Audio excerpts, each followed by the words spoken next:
Hello, my friends. Welcome to Origins. My name's Don Chapman. It's my privilege to be your host. You know, Origins is a forum that uses the evidence of science to validate the truth of creation. Our guest today is Dr. David Menton. Dr. Menton, good to have you with us. Just so everybody knows, for many years you were a professor of anatomy at Washington University School of Medicine in St. Louis, Missouri. But then you got promoted. You now work for Answers in Genesis and live in Kentucky. Is that right? That's right. And today we're doing part 2 on bones and the bones in our body. You've called it God's girders, and we looked at the growth of bones last time. What are we going to talk about today? Well, we're going to talk about, I guess, how you would take a small bone, like in a baby. Imagine a little leg bone in a baby that in the womb would be no more than that, maybe when you're born like this. Right. How do you turn that femur from this big into this big? Yeah, you think, you know, we're probably right around 20 inches when we're born, and we're going to grow to 6 feet, just in general terms. There's got to be some change in bones for that to happen. That's right, and if you think about it, you just can't wait until you're full size. The bones have to function all the time that they're growing. It can't be a part-time job, that's right. for sure.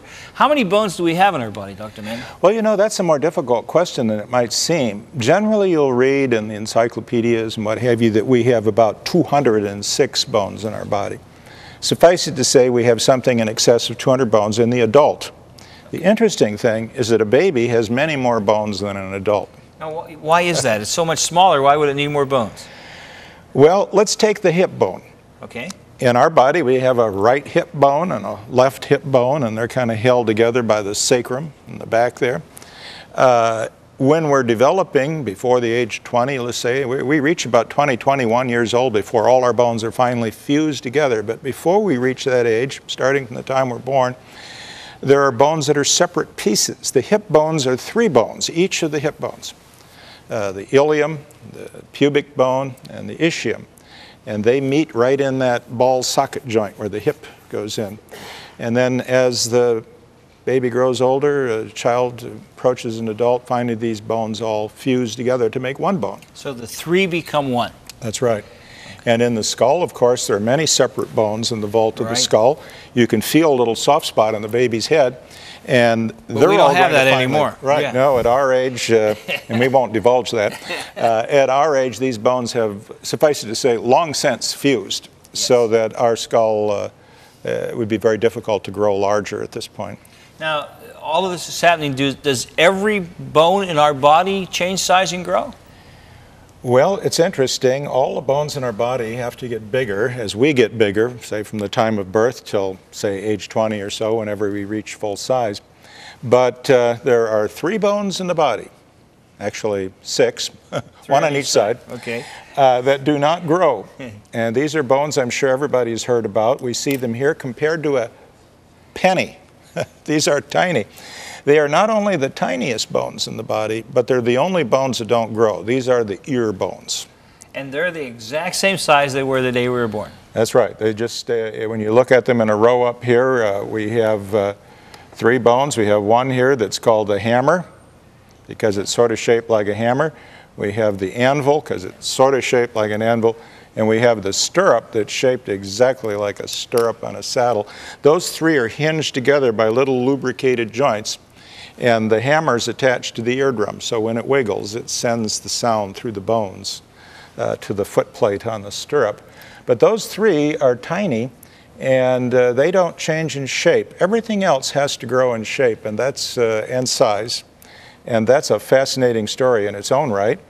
Let's consider this bone. We're looking at just the end, and it's starting out being this size here. Kind of goes up here like this, okay? That helps, yeah. And it's going to grow to be this size, okay, the next one. For bone to grow, 2 things have to happen simultaneously. We have to have cells that can make bone, that can lay the bone matrix down. We have to have other cells that can remove it. It's sort of if we had maybe a statue, think of a plaster statue, and we want to make this statue that's now 3 feet tall, 6 feet tall. To do this, we could say, well, we'll take some plaster on a trowel here, and we'll add some plaster. But then we also have to have a chisel to kind of cut things away. And this will dynamically cause the bone to become larger and change perhaps somewhat in shape. And we call that process modeling.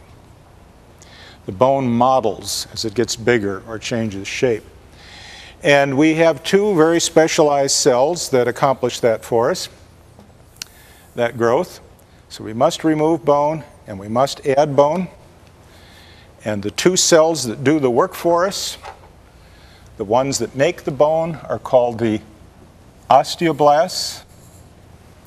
Osteo means bone and blast means forming or making. And the cells that carve the bone away are called osteoclasts. Once again, osteo means bone, but clast means eater or eating. So we have bone formers and bone eaters. Okay. Now we just happen to have both of these cells visible in this picture. The cells that you see along here, possibly I should use a little different color so it shows up better. The cells here, all along this surface, this is bone, the red material here. These cells here, more over here and here, these are osteoblasts.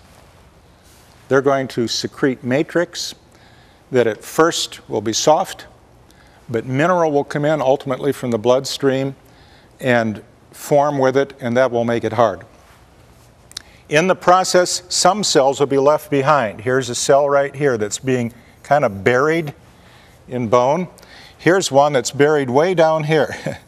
These cells were originally on the surface, but as they make bone matrix, some of them get left behind. We call those osteocytes, that just mean bone cells. But there's a second cell in here. And here it is right here.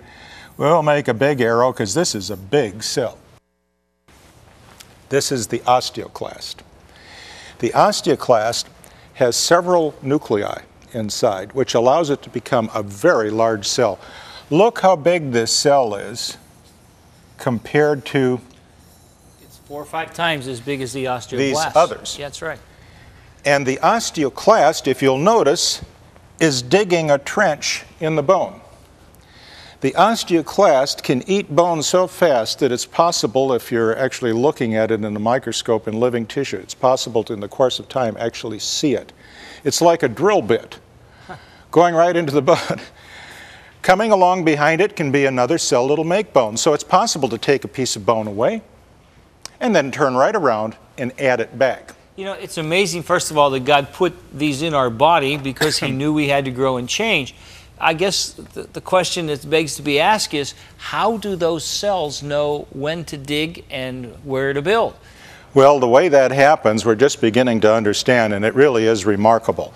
Let's just look at an interesting phenomenon that was discovered some years ago called the piezoelectric effect. Now, piezoelectric is simply a phenomenon that involves having crystals that are together in a tissue. Crystals of a little different nature, and when the crystals are bent, they generate small electric currents in the microamp range. And if you consider this little orange stick here to be a piece of bone, and it doesn't have to be alive, it can be dead.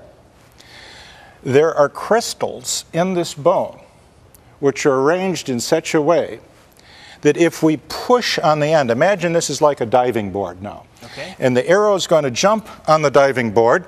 So let's get it hopping here.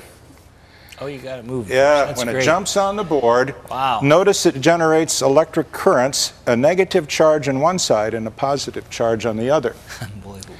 Now, as I say, this can be done with a piece of dead bone. It doesn't have to be alive.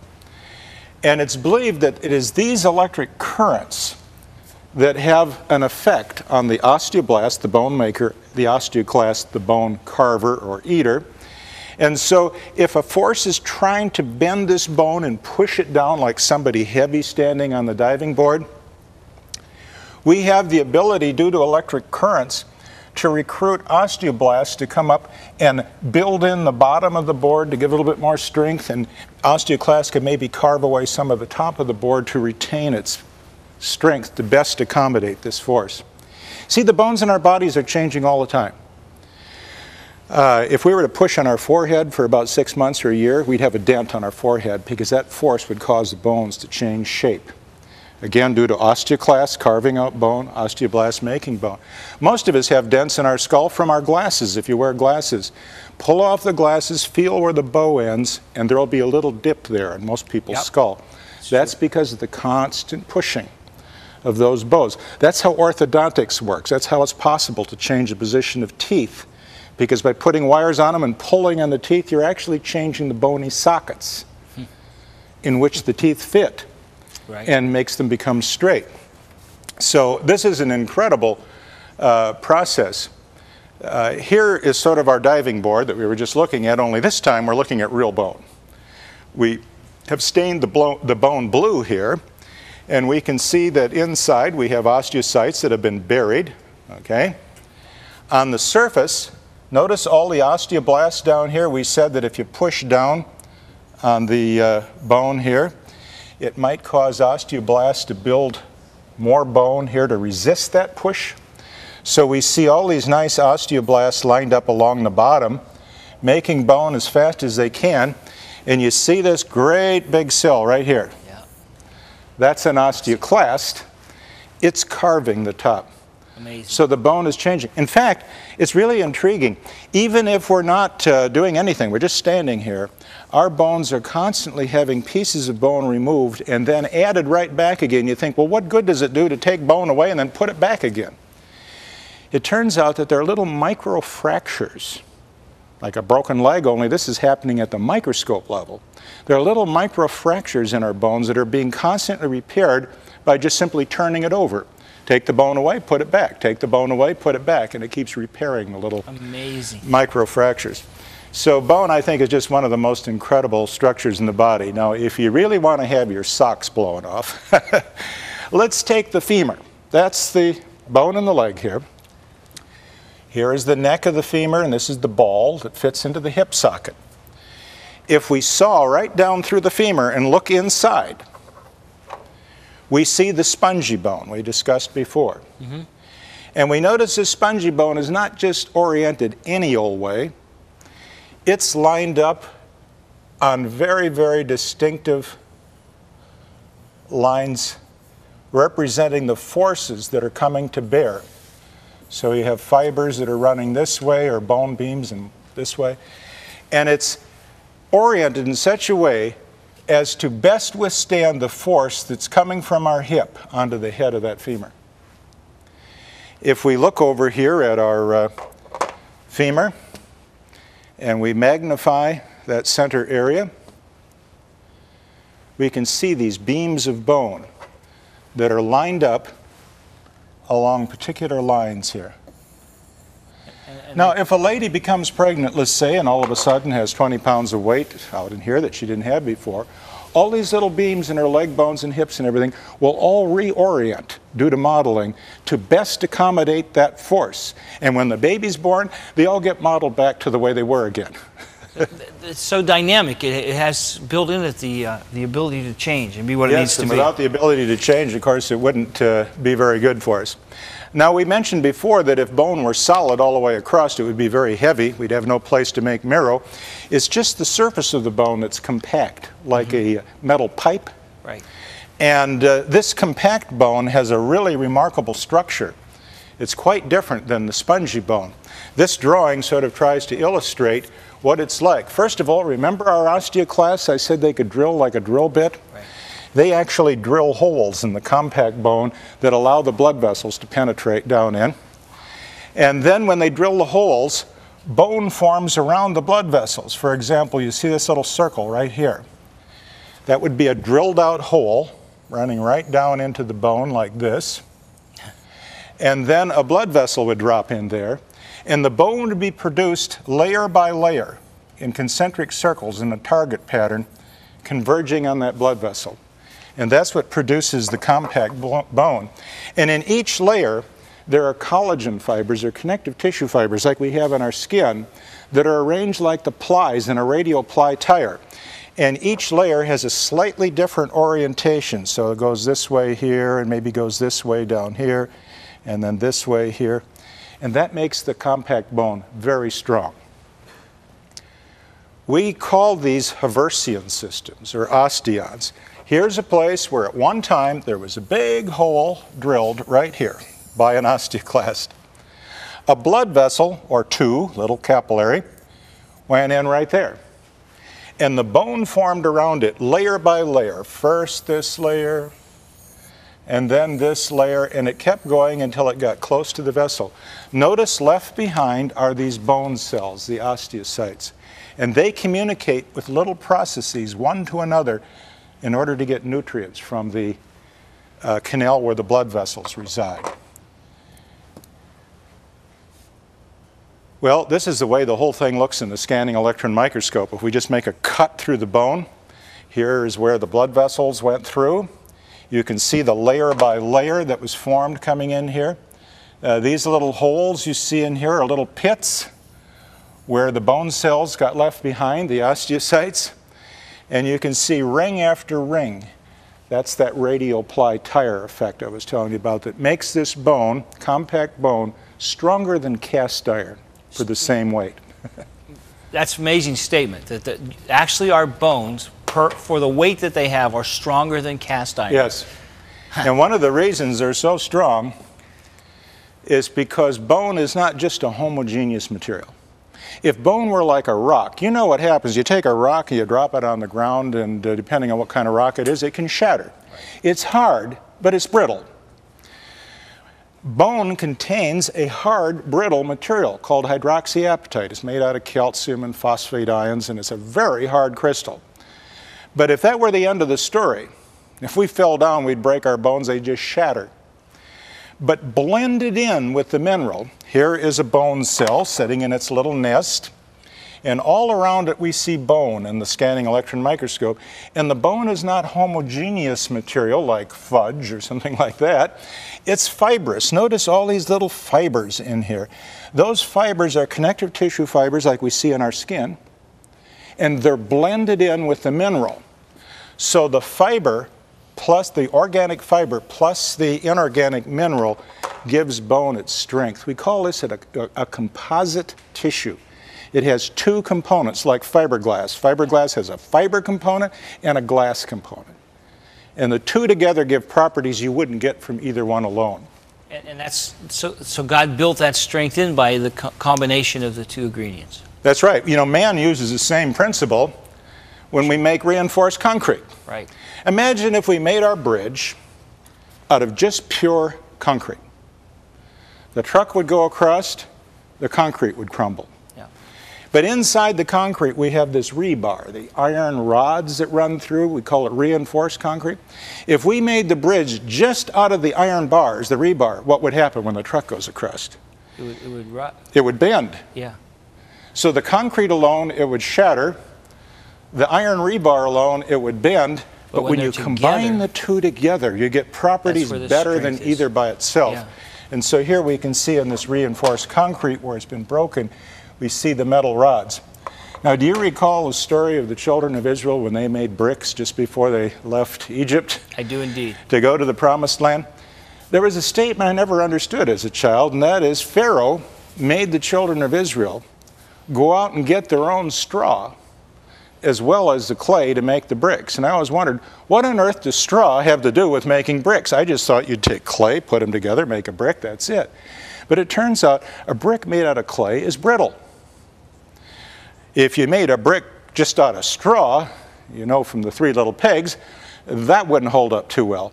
But if you blend straw in with the clay, you get a very strong brick indeed. It's really like the steel does it, rebars in the cement. Absolutely. Yeah. When I was in Peru, I saw people making brick in this way. Wow. They would take this clay that hardens just brick hard, and they would stomp with their feet straw into the clay. And when the two combine together, and then they cut it up in squares and allow it to harden, you get bricks that are much stronger, again, a composite tissue. And that's indeed the same thing that the children of Israel were doing when we read in Exodus chapter 5, verse 16. They complained, "There is no straw given to your servants," and they say to us, "Make brick." They had to go out and find their own straw.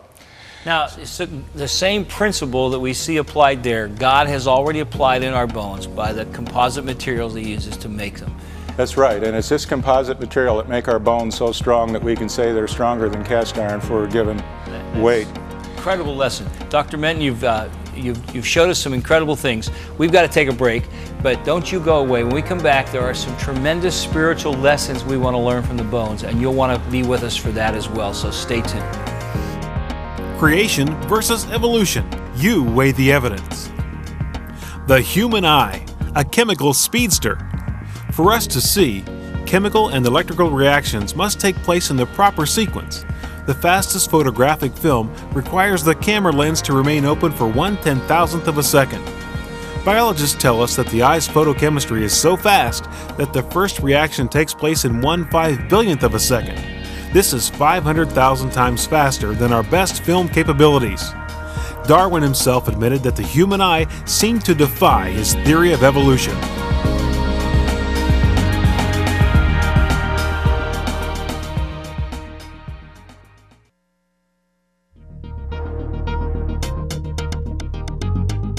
Today's guest on Origins, anatomist Dr. David Menton, is a speaker for Answers in Genesis.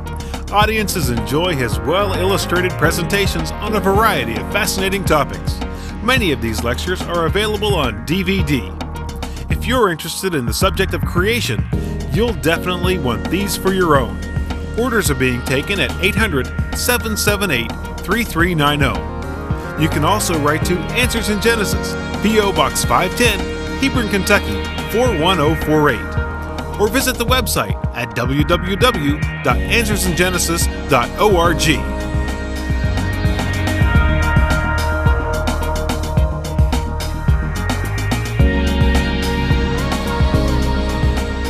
We're back from our break with Dr. David Menton. We've been talking about bones, and Dr. Menton has brought us a great lesson on how God has made our bones so that they can shape and adapt as we grow and change during our lives. But there's some spiritual lessons in our bones as well, isn't there, Dr. Menton?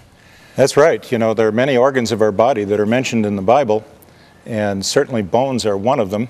The Lord clearly says in Job that He created our bones, and you know, it's interesting what His bones went through to heal our troubled bones. In Psalm 22, for example, we read an incredible, insightful view of what it must have been like for Jesus Christ on the cross. There we read, and I believe Jesus is saying, I am poured out like water, and all my bones are out of joint. Certainly crucifixion would have pulled all the bones out of joint.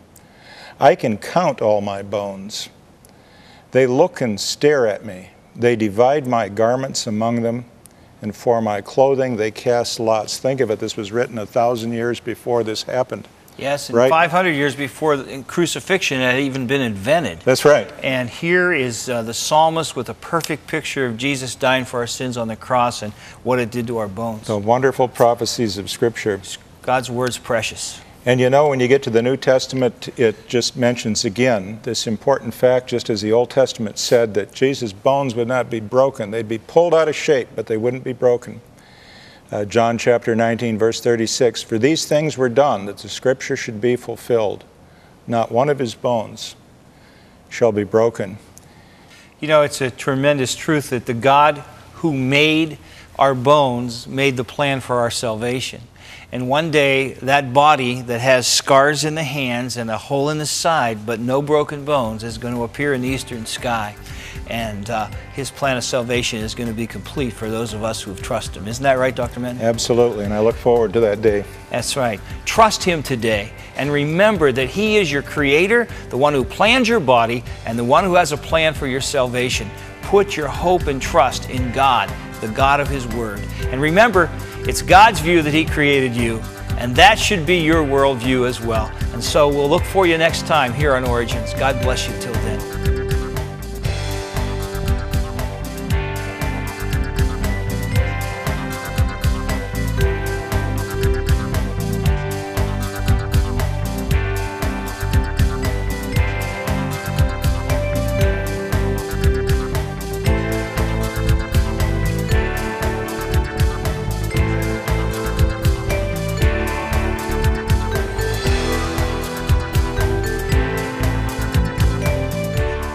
Thank you for watching this edition of Origins. If you'd like a copy of the PowerPoint information presented today, you can download a PDF file of program number 809 from our website at www.originstv.org. Or for a DVD of this series, send a $12 donation to cover shipping and handling and write to Origins Program number 809, Cornerstone Television, Wall, Pennsylvania 15148.